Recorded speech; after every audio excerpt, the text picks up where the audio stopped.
Em seguida, com um simples pronome possessivo, o mestre exalta a comunidade. Depois de Deus, a humanidade será o tema fundamental de nossas vidas. Compreenderemos as necessidades e as aflições, os males e as lutas de todos os que nos cercam, ou estaremos segregados no egoísmo primitivista. Todos os triunfos e fracassos que iluminam e obscurecem a Terra pertencem-nos, de algum modo. Os soluços de um hemisfério repercutem no outro. A dor do vizinho é uma advertência para a nossa casa. O erro de um irmão, examinado nos fundamentos, é igualmente nosso, porque somos componentes imperfeitos de uma sociedade menos perfeita, gerando causas perigosas e, por isso, tragédias e falhas dos outros afetam-nos por dentro. Quando entendemos semelhante realidade, o império do eu passa a incorporar-se por célula bendita à vida santificante. Sem amor a Deus e à humanidade, não estamos suficientemente seguros na oração. Pai nosso, disse Jesus para começar, Pai do universo, nosso mundo. Sem nos associarmos aos propósitos do Pai, na pequenina tarefa que nos foi permitido executar, nossa prece será, muitas vezes, simples repetição do eu quero, invariavelmente cheio de desejos, mas quase sempre vazio de sensatez e de amor.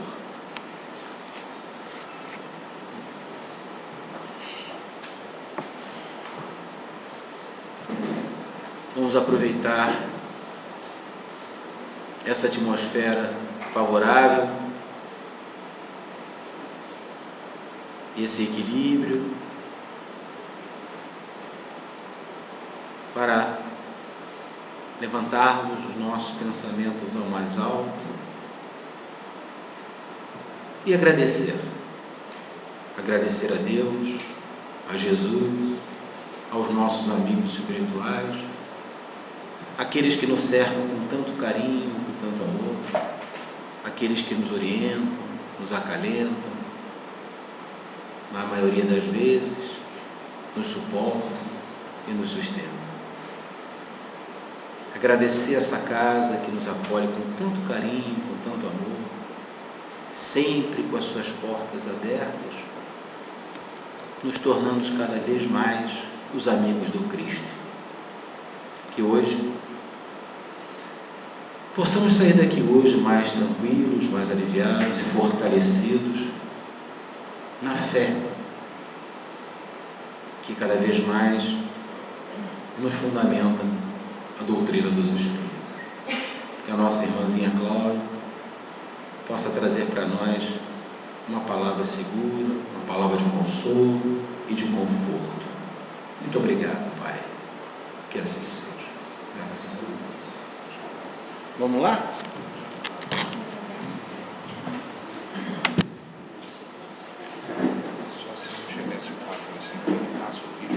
Boa tarde a todos. Agradecer primeiro ao Paulo, apesar do nervoso, como sempre, por estar aqui, por ele me convidar para aqui no sábado, hoje é primeira segunda-feira. E o tema de hoje é a melancolia e a grande dificuldade que a gente tem de lidar no nosso dia a dia com as diferenças entre o avanço que a sociedade tem em termos tecnológicos, em termos de engenharia, e o bem-estar que a gente não consegue produzir para a gente e para os outros. Então, a primeira coisa que eu pensei em colocar seria o que seria a melancolia, como seria o conceito de melancolia, então como é que as pessoas entendem a melancolia, como que a medicina entende a melancolia e como a doutrina espírita vê a melancolia e o que a gente poderia fazer para ter uma qualidade de vida em termos de bem-estar maior. Pode passar o primeiro.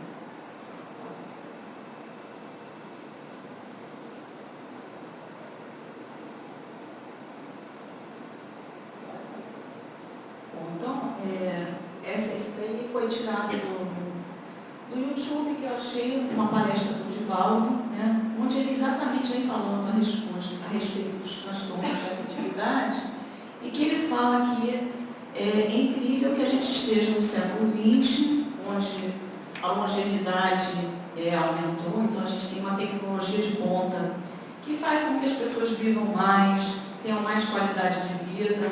Então, antigamente, uma pessoa de 60, 70 anos era considerada uma pessoa idosa. Hoje, a gente vê as pessoas chegarem aos 80, uma qualidade de vida muito maior.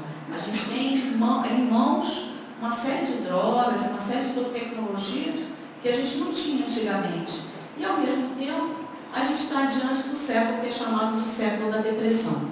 Então, que coisa é essa que o ser humano, que o espírito, avançou tecnologicamente, mas ainda não conseguiu avançar moralmente? Então, quando a gente para pensar, a gente vai ver que a única resposta para isso é que a gente está se adiantando em termos tecnológicos, mas a gente ainda não conseguiu se aprimorar o tanto quanto a gente deveria na nossa jornada evolutiva, Então, a gente é rico de tecnologia e cheio de angústia. Então, a gente vê que hoje as pessoas estão mais estressadas, estão mais sob pressão e, ao mesmo tempo, a questão da depressão e a questão das doenças psiquiátricas são tão antigas quanto a história da humanidade. Então, se você for ler ao longo da história da humanidade, na Bíblia, os próprios relatos do Buda, você vai ver que já havia, até porque a gente que é espírita sabe que na maioria das vezes os transtornos psiquiátricos estão acompanhados de componentes espirituais. Durante toda a história da gente, a gente vai ouvir falar em momentos onde alguém tinha uma questão de depressão, uma questão de transtorno psiquiátrico. E, ao mesmo tempo, hoje, então, a gente está diante da grande questão de tentar evoluir para ter direito a avançar para um mundo de regeneração.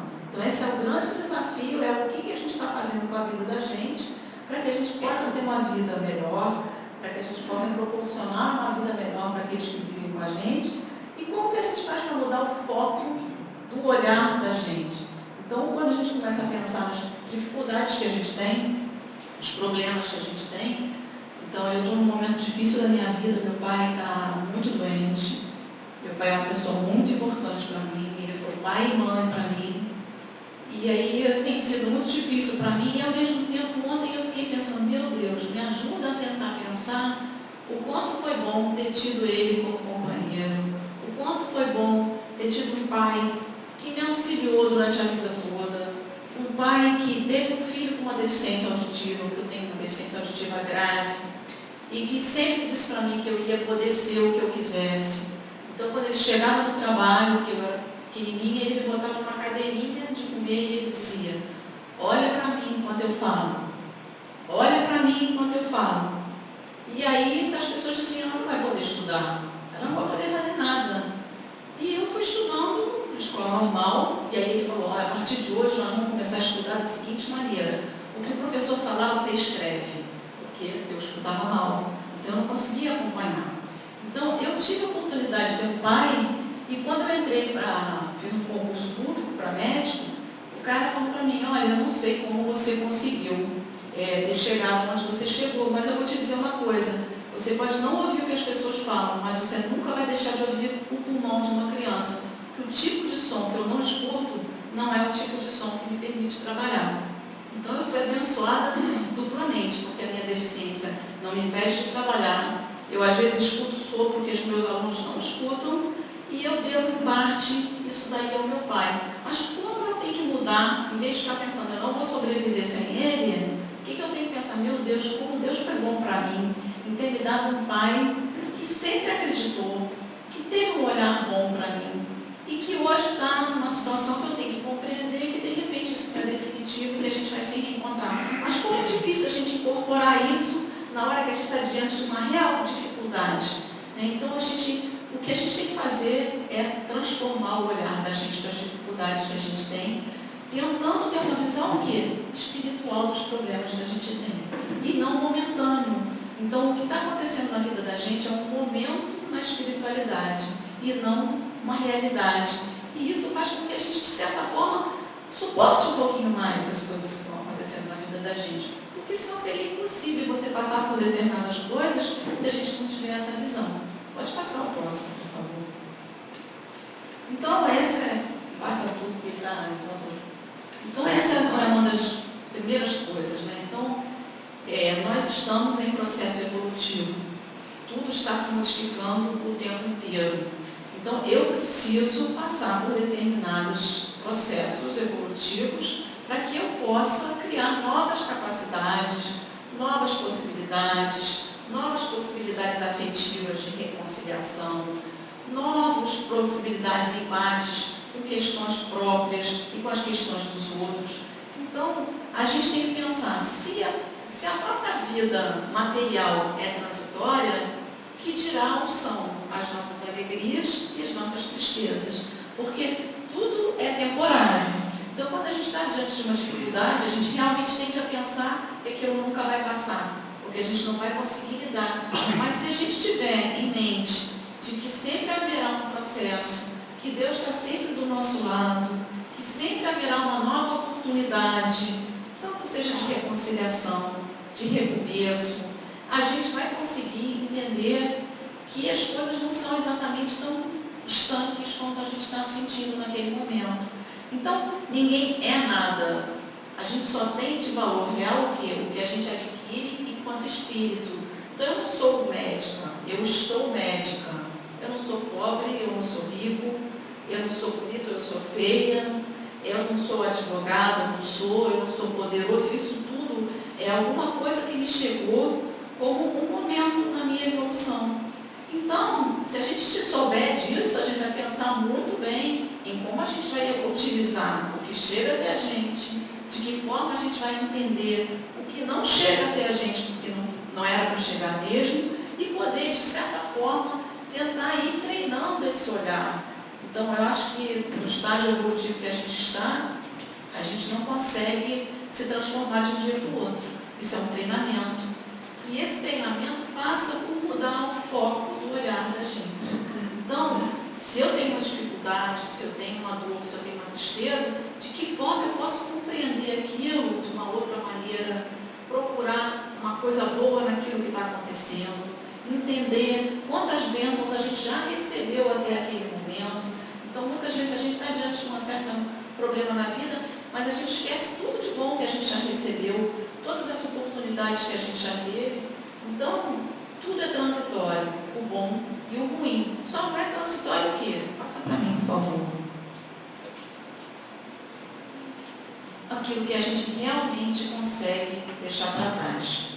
Então, os nossos vícios, as nossas dificuldades, as nossas imperfeições. O que vai comigo não é nada disso se eu tenho um título de terapia intensiva pediátrica ou se fulano é o governador, nada disso vai ser um valor verdadeiro. Quais são os valores verdadeiros? Foram todas aquelas coisas e aquelas conquistas que eu consegui ao longo da minha jornada evolutiva e que vão se acumulando e que não vão se perdendo. Elas podem até no momento de uma encarnação não se manifestar. Então, às vezes, a gente está numa encarnação que a nossa capacidade intelectual ela não está totalmente manifesta. Mas aquela questão, ela está no corpo físico e não no espírito. Quando o espírito se encarnar, ele vai retomar as capacidades. Então, nada do que eu adquiro ao longo da minha vida, que seja de qualificação e de melhoria evolutiva, eu vou perder. Porque senão também seria uma coisa, para que a gente se esforçar tanto para conseguir as coisas se a gente perdesse tudo? Então, realmente seria um esforço. Então, quando a gente pensa na bondade divina e na justiça divina, realmente sem reencarnação ficaria uma coisa muito complicada da gente entender. Porque se eu passo por certas coisas que não têm explicação, o outro não passa, um tem, o outro não tem, um tem uma deficiência física, sem a reencarnação não daria para a gente sentir isso de uma forma mais adequada. Então, quando a gente tentar ter um pouquinho mais de bem-estar, eu tenho que mudar meu olhar